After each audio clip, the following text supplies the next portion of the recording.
Daasbooraadha jettee waan akkanaa dhufte rabbi siif haa kennu.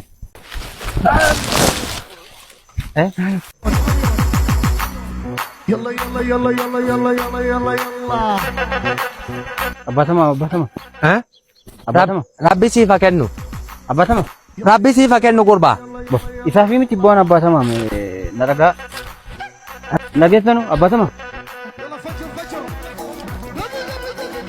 Daasbooraadha jettee waan akkanaa dhufte rabbi siif haa kennu. Isaa fi miti abbaatama dhagaa. Rabbi siif haa kennu abbabbaa. Daasbooraa akka kanatti fiyyitee waaminat. Mudhiidhaa jiru. Safila. Maal? Diyaaspooraan kun fatakka. Maal sinuma sangaan keessanii maratte dheessanii tumuufan malee waatiin kadhachuun dhufe seessanii. Dhiifama gaabbab. لا اله الا الله.